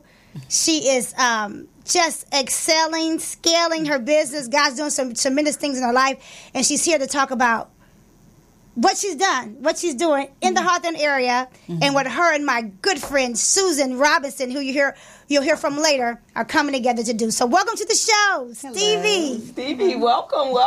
Glad to have you on the Business Zone with Krista Gilbert and Dawn. Yes. Thank you for being here. Thank you. You're a celebrity stylist. Dawn always looks sharp. I mean, always on point. And you are absolutely gorgeous. Love the hair, love the bling. Thank you. Like all of that. So tell us about yourself and Dawn, and you got some great things coming up. You and I talked a little bit offline of how important actually the black hair care industry is, and we could and should be doing so much more than what we're in. There is so much money that is available in this industry. Yeah. Oh, yeah. And Stevie's actually trying to get all of it. She said she's doing hair, I'm going to do nails. Other people get all of it, too. Which I love about her, yes. Well, one of the things you said is 34 years. 34 years. I was working in corporate America until I was 34. Okay. I wasn't actually doing hair for 34 years. Okay. No, I said you did hair for 17 years. Because then that would make me as old as this white hair looks. I said 17 years. I said you were doing hair for 17 years. Oh, and I've been doing hair for 25 years. 25 years? Well, now I'm aging myself. That's okay. That's all right. She's great at it. Anyway. So, and you, like I said, you and I talked about it. So, what are some of the things that you're doing in the hair care industry? I think you mentioned you teach. Yeah. Well, let's start a little bit back. Okay. When I came into the hair care industry in the first place, my reason, I went to USC. Well, yay. Yeah, USC. all of us. Okay. And and when I graduated, I went straight into corporate America. In fact, I started working there before. Okay. But, fortunately back then, we could get a job very easy. So I quit a lot of jobs. I was fortunate enough to quit. I was very good at what I did, and so I would always be offered more money, but I was never satisfied with what I was doing. Okay. So I made a decision, I'm going to try to do something different. I looked through this little magazine, and I said, oh, I'll try to do hair. Okay. Everybody laughed at me because I couldn't even do my own hair. You know, I even got my hair done, you know. But looking back, I'm very happy about the decision that I made, and I got into the industry and decided to stay. You know, I was going to give it 2 years, go back to corporate America because that's what you're supposed to do, right? Right. That's what I had learned, but I didn't. I never looked back. And so, you know, here I am. And it's interesting because a lot of some of my stylists have gone on, and they don't. I do my own hair now because they left me. Aww. But a lot of them feel that don't see the hair care industry as a business, and that it's just a gig. And when they get tired of being behind the chair, so many of them, including my own, she's like, "Oh, I'm gonna be retired. I'm going to be a certain age, and I need a pension plan, and I need to go find a job." I'm going, isn't this your business? Yeah, you create those things for yourself. Absolutely. Right. What people don't realize is that we are the business owner. We are Target. We are, we are that corporation. The business, right. So we have to have those things. Like I have employees. I have, I give W-2s. They have those forms. I have an accountant. I have people helping me, to do the things. At some point, you decide to take the switch from just being an entrepreneur doing hair to be a business owner, to own a salon. And in your salon, she offers training where she actually coaches and trains other stylists how to not just be a stylist, but to how to run a serious business. Well, that is the biggest part of my salon is called Hair Elite. Okay. And that is when I decided to not just be a stylist behind the chair and to own a business. I decided I wanted to help promote Black young women entrepreneurs in this industry because they weren't really running the the business, right, like a side hustle, just like a little side hustle. And it's totally not a side hustle. Since I've been doing hair, I feel more in as a business person than I did when I was working for corporate America because now I get up for myself, But one of the things that I like to do is try to coach them how it should be ran. And I just heard a really great comment that really made me feel good. Someone told me that you can always tell when someone came from your salon in the industry, like when they go to another, because I've literally coached maybe over 25 different stylists. So I get them straight from hair school, and then I train them on business, how to keep up with your taxes, how to pay yourself. So I have them set up separate accounts and pay themselves, so they can set an LLC if they want to, So, and this is one of my best girlfriends, so I can definitely say I see her doing this. And I've gone into several salons. And let me say, Michelle did my hair today. Michelle Gaddis did my hair today because Stevie had to be here. So she was here. I was getting my hair done, rushing to get over here because I'm speaking tomorrow. And it's beautiful. Thank you. She did an amazing job. I've been in several hair salons, and this is the first hair salon where I saw apprentice work. She has apprentices. They can come in and they can actually do their schooling through Stevie. And so she does a lot to help the community and help young women. And she participated in the Operation Day Glam for Central Juvenile Hall. She does a whole lot of stuff. Because a lot of the schools don't have that extra. They don't have the business part, do they? Well, they do teach the business part, but it's only like 4 or 5 pages long versus everything else has 30 pages, cuts, color, and all of these things. So they really don't go through it. But funny thing is, when we got to that part when I was in school, hair school, I was excited by the business part. That was my favorite part.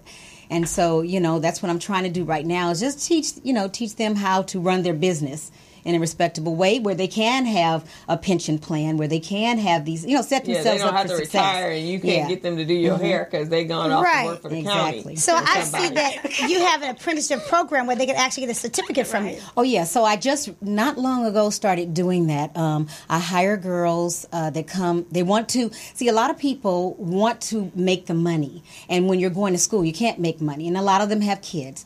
So seeing this, I decided to work with El Camino College. They have a program outside of an apprenticeship where they can come. The girls come to me.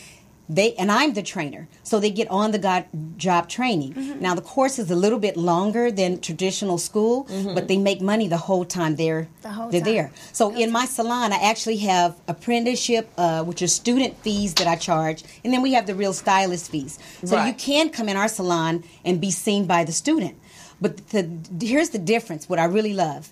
Okay, you're going to get a great quality of work. It's not like going to the school where you sign something saying, oh, if they mess me up, it's okay because I understand it's a school. No, they're coming under my license. So we're actually the stylists there helping them. So whoever comes in under them is getting a great job. They're getting great products. They're getting a great service. And anything they can't do, we're actually showing them to do it on the person.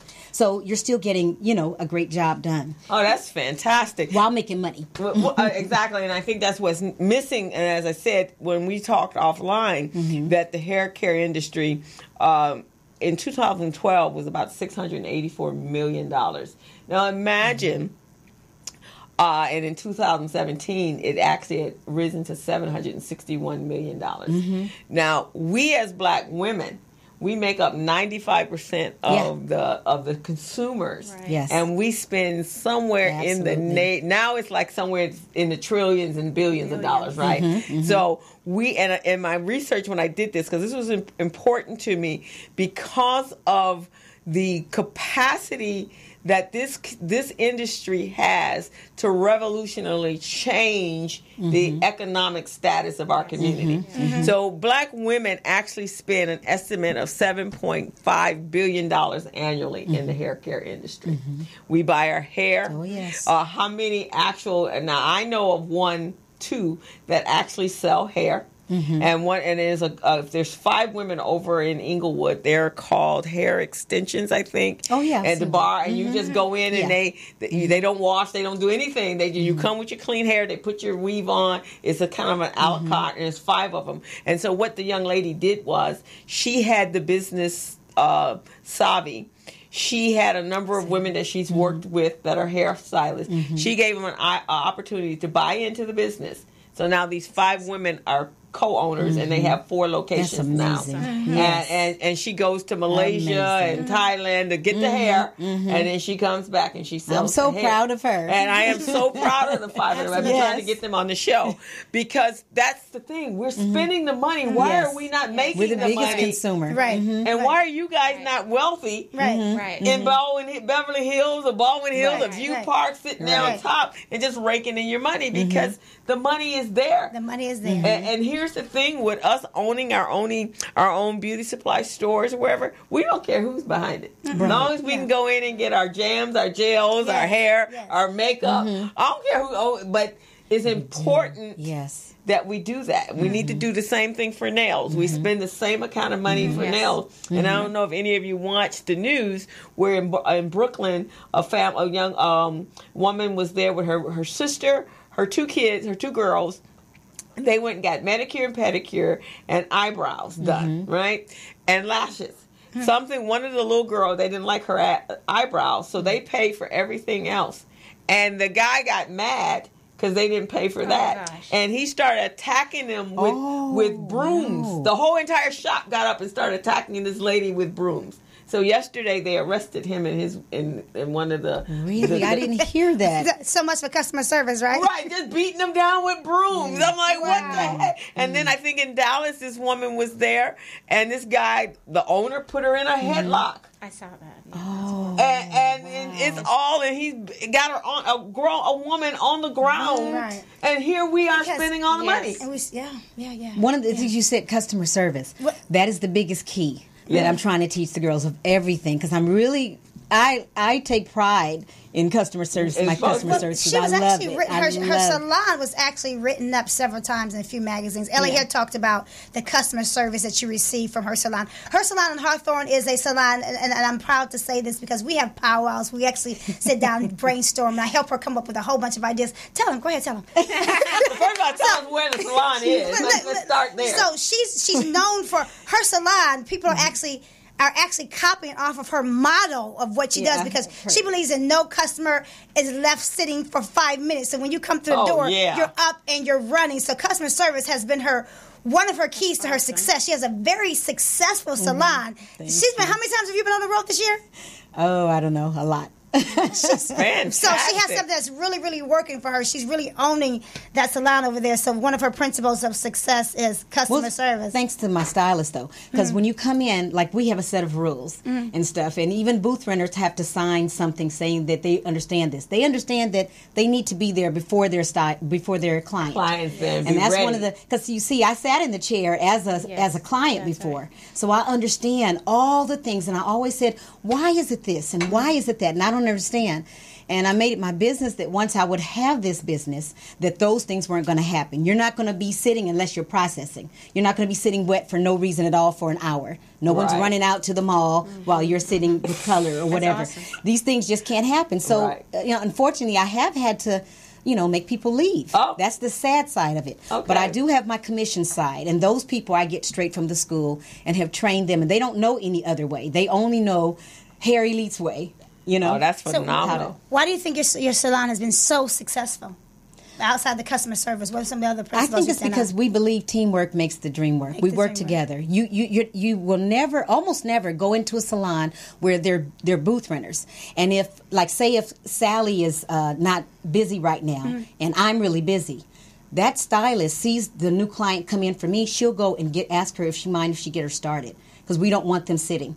We only allow, it's the 11 of us in there all together, but I only have 6 seats in the waiting, because I'm expecting everybody to get moving. So it's a process, and they're always not just moving. Sitting there.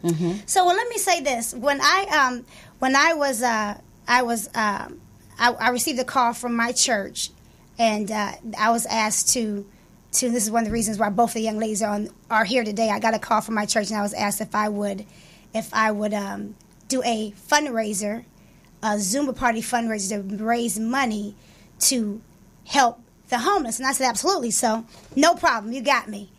And then I was told that we want to do a fundraiser to help homeless people, women and children, have a glamour day, get their hair and nails done. And when I thought of community service and I thought of beauty, I said, Stevie Downs, along with her partner in crime, Darla, 2 salons next to each other, the leading salon in the Hawthorne area. So I introduced her to Susan Robinson Spivey, who is here. Let's bring her in on the conversation. Hello, Susan. Hi. Welcome to the show. Because of all the things that Stevie's done in the community, her giving back, her love to help people, I just knew that she would be a great partnership for Miss Susan Spivey. And her love for hair. She has a hidden desire for hair. I do. Right? I do. She has a hidden desire for that industry, as well as her love for helping God's people. And how long have you been in the industry? I am not in the industry, but it's interesting what you're saying, Stevie, because I literally am supposed to start cosmetology school on Monday. Yes. Wow. The thing is, I found out yesterday that I have to travel for my job, so I'm actually supposed to be texting the professor to see if I can start regardless. So it's more than just going to cosmetology. I really have a vision, and I really want to own a cosmetology school. Oh. And part of that is to service our community and the homeless. So I'm just elated to just be here amongst you beautiful women and to just talk about what we're doing and really also just continue to further myself. I'm very entrepreneurial at heart as well. And it's just a blessing to serve and as well make money. Absolutely. Yeah. So tell them what we're doing. Tell them what we're doing, Susan. So really soon, very soon, coming up on September 9th, we will be having this fabulous event where Stevie and the other young lady, Darla, are opening their salons and hosting what we are calling a hair care grooming service outreach for homeless, I like to say people who are experiencing homelessness because it very well could be us, and they're us. Yeah. So I'm just grateful that our church is a church that is very forward-thinking, and we're not just in conversation, but it's really a part of our fiber, who we are. We serve. And personally, I grew up serving. I remember during the riots, the Rodney King riots. I should have been studying for my finals, but I was standing on Florence and Figueroa directing traffic because stop signs were out. And I have gone, and to the homeless and done their nails, had some of my husband, my nieces, and a couple of people, and served them. So it's just really who I am personally. And then just to be a part of a church that really believes in community outreach service. And what's the name of our church, Susan? Our church is Mount Sinai Church. It's located on 3669 West 54th Street, Los Angeles. And we have a very dynamic pastor, George E. Hurt. Yes. Thank you for allowing me to say that. Yes, for sure. But, this event that we are having, thank you, Don, for all of your support and the connections. And thank you, Stevie, and even all the stylists. And thank you, Crystal, for this platform to just share what it is that we're doing. And it's just so overwhelming how people really are about service and they want to serve. And so the outpour has just been amazing. People have not thought twice about, sure, I want to participate. Sure, what can I do? We want to thank everyone, those that have donated the supplies, those their time. It's just going to be a phenomenal time where we're partnering with a women's shelter, and we should have at least 30 clients that we're planning to service.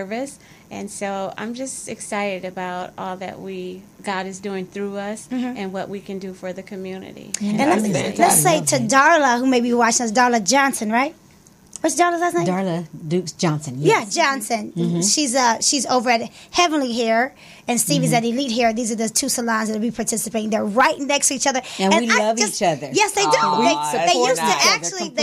They used to actually be in the same space, and then they both. Stevie bought the salon she was in, and Darla bought the one right down the street, and now they walk back and forth. It's hilarious.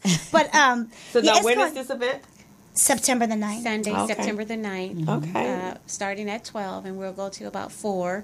And, that's wonderful because, one of the things with you, if you have the misfortune or unfortunate to be on the street, everything goes along with that. Your self-confidence, and then of course you're not being able to maintain yourself the way you should. And if you want to go out and find a job or whatever, how are you going to do that if you're not even feeling comfortable in your own skin because your hair or your face and everything is not right, and you're not groomed, and which is those are basic necessities that people are supposed to have. That's right.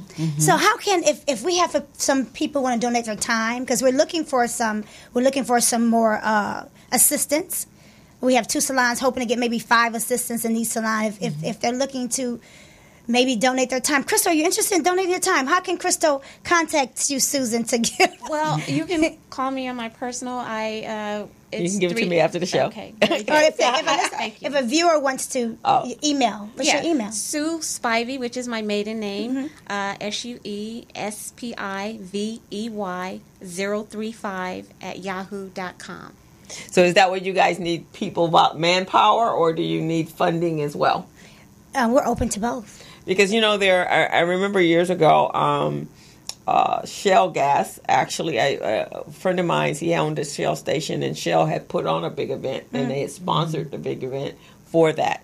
And I know there's a couple of us, I think Southern California Edison has done that. So I don't know if you said a women's shelter, so there would be a nonprofit. Okay. So, and if the church is a nonprofit, you could probably really reach out to some of them because, that's the kind of community outreach that they want to do. Metro. Yes. I would reach out to them as well, because those are some of the things, the touchy-feely things that they're doing. Actually, if you checked with the LA app. My thing is, it's not getting her face. No. I'm so sorry, Susan. Okay. Oh, wait. Let's move you over here. Let me say that we are actually going to have a fundraiser leading up to the day to help us finance. If you want to come out and do some line dancing on the 7th, that Friday night for 2 hours, we're having line dancing fun. And the teacher is absolutely fabulous. Oh, really? But I got a surprise for all of you guys. It's going to be wonderful. I have someone better than me that's coming in. And I know it's hard to believe, but someone better than me is going to come in, and we're going to have a whole lot of fun. What's the address to the church, Susan? 3669 West 54th Street, and it's in our fellowship hall, Mount Sinai, and that's Friday night, September 7th. From 7 to 9. Okay. And it's only $10. And I'm actually, this really tugs at my heart, because when I first moved here to California, I ended up on the street for a good minute. I ended up living in a vacant apartment building. I ended up sitting on the stoop waiting for someone to hire me and trying to figure out how I was going to pull myself together to be presentable. So, and what ended up happening was I had to just go into Macy's and ask the guy to give me a chance. I went to Macy's and I was a mess. And I said, hey, you can't tell from the way I look, but I'm ambitious and I'm driven. And if you just give me the opportunity, I know you're probably not hiring, but if you would hire me, I would be here every single day. As a matter of fact, you don't even have to worry about me being late, because this is all I have to wear. I'd be so on time. You don't have to worry about me changing clothes. He hired me on the spot. But just think if I had a service like this that can help me get ready. I think this is absolutely one. And you need to be. When we do these incredible things in our community, people need to know about it. So this is one platform. But there's a young man that owns a newspaper called the LA Standard newspaper. His name is Jason Lewis, and Jason will come and he will write an article on it. So I will give you his information, and you can reach out to him and let him know that you're doing it. He's an absolutely amazing young man. He's worked at probably all of the news outlets, but he wanted a paper that is telling about the positive things that are going in our community. So he's written an article on myself and Recycling Black Dollars and a lot of. We want publicity. Yes, we do. And you also should put it in if you send it out early now, if you got a flyer, send it to the Sentinel. And I already talked to the Sentinel and LA. Right. So make sure LA Focus. We're definitely going in there. Right, because people need to know that there are positive things going on in our community. We do work together. We do support each other. Just your story with you and what's her name? Darla. There's no competition. You're both in the same business, but you are working together. What you just said about you work as a team, and now you're partnering with a church. That is how we change the economics and the picture that the outside world has of us. But we have to create our own news. We have to put it on our own platforms, because they're not going to do that. They want us to be seen in the worst light. They want everybody to know that we are out in the street and we don't have jobs. And we can't take care of ourselves, and that's not the case. So it's up to us to change. Let me say this: that a lot of this that we're doing stems from the amazing job our pastor is doing at our church. Absolutely. Our church, Mount Sinai, George Hurt, it's a giving church. I mean, we have a big program where we raise money through our parishioners. We decide at the beginning of the year how much we're going to give, and then we watch that money go to do things in Haiti and go to do things with our youth. We got a gala, and we give the kids. How much did we give away this year?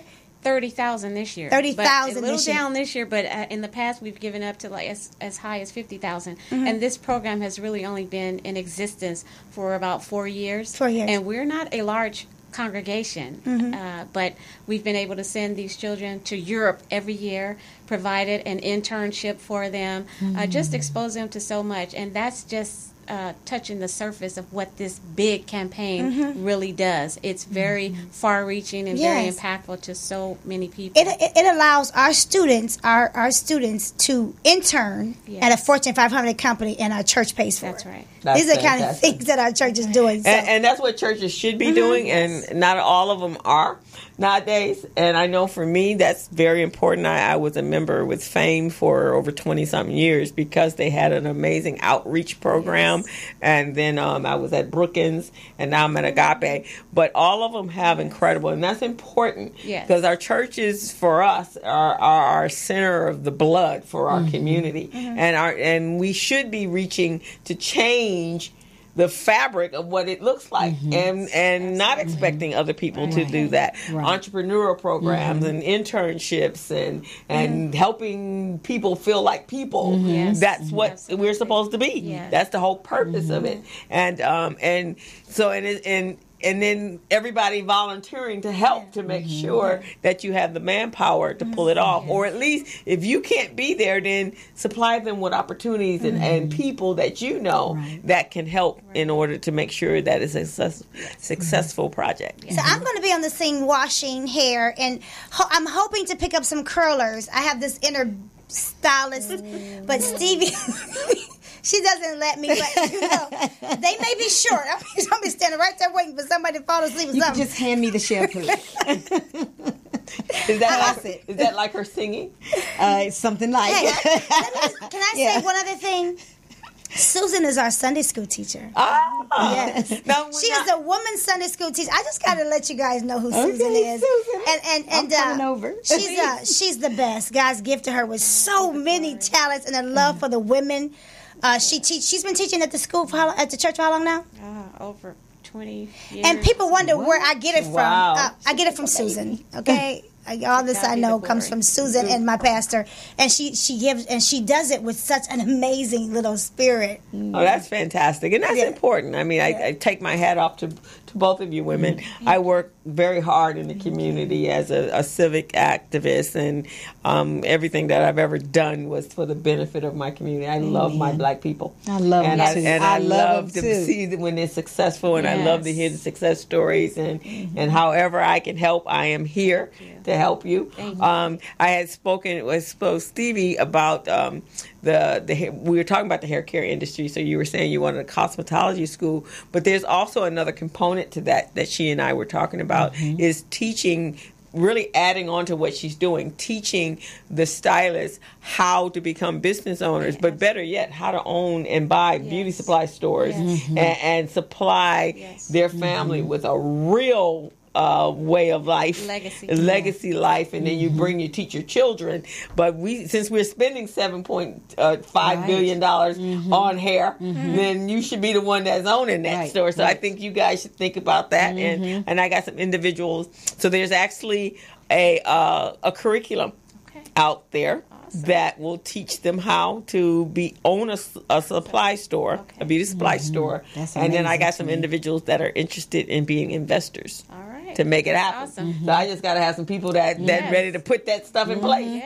Awesome. That's great news right there. It is. Yeah, because I mean, we got to make some major changes, and we have to choose those industries that is not a hard. You know, as the co-director of Recycling Black Dollars, we're always encouraging people to support other black people. But if you already buying the product. That's right. That's right. That ain't even a sale. Right. You gonna go buy your hair. You gonna go get your lashes. You gonna get your lipstick. You gonna buy it from somebody. Right. Why shouldn't it look like you? Right. Exactly. That's a no-brainer right there. Because you gonna do it anyway. I don't have to teach you to go buy hair. Right. No. You go run and get your hair every other week or whatever you're doing, and you go get your hair done. Some people still get their hair done 2-3 times a month. Yeah, at least. Yeah. Okay. That's right. Yeah, so that's big business. So we want to make sure that we capitalize, and you don't have to work so hard at businesses. Businesses, if you got a passion for it, then you can make the money. You have to give me more information about that. I really do know people who are interested in. Well, I'm going to hook you up with the people, and I've actually spoken to a couple of beauty colleges that could be interested, and as I said, I've already spoken to some people that because the rate of return, if someone's buying the shop, the rate of return is like 2%. I mean, it's fast. Yeah, the turnaround is really quick because of the amount of money you made in it. So, Dawn, again, you've brought 2 incredible guests. Thank you so much. My guests usually are the bomb. Yeah. They are thebomb.com, as they would say back in the day, the bomb. Now, did I meet her when we did the Zumba class at the church before? She was there. She ran the front desk. Okay. She's the one taking all the money. Okay, then I paid her. I gave you some money. Come dance. Yes. So I met you. I thought your voice sounded familiar. Yeah. So, all righty. So the event is on September 9th. September 7th kicks off the event with the line dancing fundraising party. So come bring your $10. We need it to make September 9th amazing. We're also in the process of getting 2 2 vans for September the 9th, 2 or 3 vans. So we need some support with that. If you know anyone that has a van service, we're looking to get 2 vans donated, or we'll pay for them because we serve a big guy that can do anything but fail. So we ain't afraid to pay. Councilman Marquise Dawson, whatever. Have you? Yes, I did. Okay. And, all right. Yeah. Okay. All right. Thank you. Again, they can reach you, Susan or Sue Spivey 035 @ yahoo.com, and you'll post the number. Yeah, I will put the number, and I will give you guys this clip. Thank you. Stevie, where is your shop? In Hawthorne, 13420 Hawthorne Boulevard. And you guys can see she's absolutely beautiful. Yeah, and Don's absolutely beautiful. She was worried about what she was going to look like. I said, Stevie, you know how to put it together, girl. I had to come from work. And she was trying to get me to do this hairstyle for the longest. She usually does pin curls on me, but she was trying to get me to get this for the longest. So I finally did it. And it's beautiful. What's her name? The stylist? Michelle Gaddis. Oh, okay. Mm-hmm. She did an awesome job. Awesome job, so Michelle. There you go. And Miss Dawn, how they find you? At Dawn Strozier at Dawn, DWNSTROZIER, on all social platforms. Okay. Yes. And we have actually come to the top of our hour. It's been a great, great show. And you can find the Business Zone with Crystal, Gilbert, and Dawn. Every Friday afternoon from 3 to 5 at morrismedialive.com on YouTube and Facebook. My Facebook, Recycling Block Dollars, everywhere you want to find us. And then you can go to our YouTube channel and you can see the last 2 years of shows that are all there, nicely placed for you on a playlist, so you don't even have to look hard for them. Mm-hmm. And please subscribe to our YouTube channel. So once again, we want to thank you for tuning in to the Business Zone, and we will see you next week. We want to send a shout out and prayers to Gilbert and his family, yes. Gilbert Buchanan and his family. Yes. They're going through the challenges. His mom has gone on to she's on her way to her father, back to her father. Mm-hmm. And so, but his family needs to be upheld at this point in time because it's tough to lose a mom. Yes. I've been there, and that's hard. So we need to uphold him in our prayers and our thoughts to carry him through this difficult time. So we will see you guys next week at 3 o'clock at the Business Zone with Crystal and Gilbert and Dawn. All righty. Bye-bye, everyone. Bye-bye. Bye-bye. As a small biz pro, so we roll, using procurement, program, and control. As a small biz pro, so we grow, using procurement, program, and control. I'm a businessman, yes, I'm an entrepreneur. Ooh, yeah. I'm a businessman, yes, I'm an entrepreneur. Ooh, yeah. I'm a businessman, yes, I'm an entrepreneur.